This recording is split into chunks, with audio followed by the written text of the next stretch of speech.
Southall, Delaney a Joey Jones, rhyngddyn nhw Rats a Gabidon. Josh Mahoney, Joe Allen, Gary Speed, Bellamy, Rush a Bale, ac unrhyw system sy'n caniatáu hynny. Ac os oes yna rhywun arall yn y tîm, da chi'n wrong. Yn 11 yw yn y gol, Neville Southall, y 4 yn y cefn o'r dde, Mark Delaney, Ashley Williams, Kevin Ratcliffe a Ben Davies. Y 3 yn y canol yw Gary Speed, Joe Allen a Aaron Ramsey, a wedyn y 3 yn y mosod yw Gareth Bale, Craig Bellamy ac Ian Rush. The best ever Welsh team? Well, for me, that's a pretty easy one, because I'm going to go for the 11 players who produced the best football from a Welsh football side I've ever seen. And that's the starting 11 from the game against Russia in Toulouse in June 2016. I've seen better individual players, arguably, the likes of Neville Southall as a world-class goalkeeper, Ian Rush as a striker, but as a 1 to 11, that's the best team and the best football that I've ever seen. Some of the stuff they played that night was just breathtaking. It was a joy to watch. So I'll go for that side. Hennessy, Davis, Taylor, Williams, Chester, Gunter, Allen, Ledley, Ramsey, Bale, and the only question mark being up front, Vokes or Hal Robson-Kanu, but Sam started that match, so Sam it is who will play in my best ever 11. Dyna ti, y Tîm Gorau Cymru dwi wedi gweld erioed. Dyma'n 11 i. Yn y gol, number 1, Neville Southall, wedyn 4 yn y cefn, Chris Gunter, Ashley Williams, Danny Gabidon a Ben Davies. Canol cae wedyn Joe Allen ac Aaron Ramsey, hefo Giggs a Bale ar yr esgyll, ac yn arwain yr ymosod, Mark Hughes ac Ian Rush.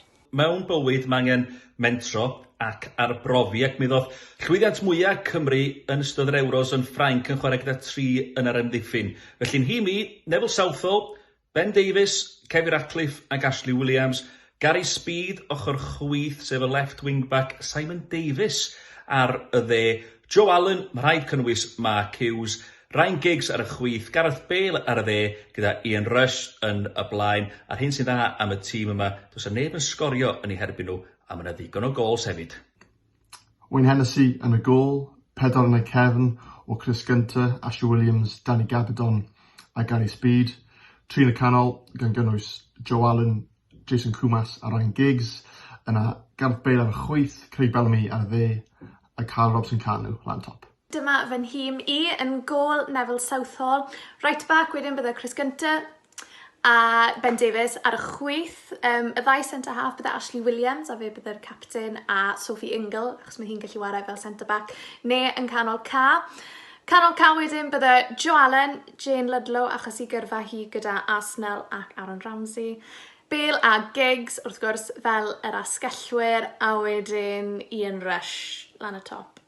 Byddwn ni wedi gweud Craig Bellamy, ond fi'n Swans fan, so well fi beidio. Dyma'n 11 i felly, ond i di meddwl yn wreiddiol dewis chwaraewyr o blith yr rhai dwi wedi gweld yn chwarae, ond dwi wedi gwneud un eithriad. Reit, golwr, os am dewis dweud y gwir, Neville Southall, heb os nag o'n i bai, golwr gorau yn y byd.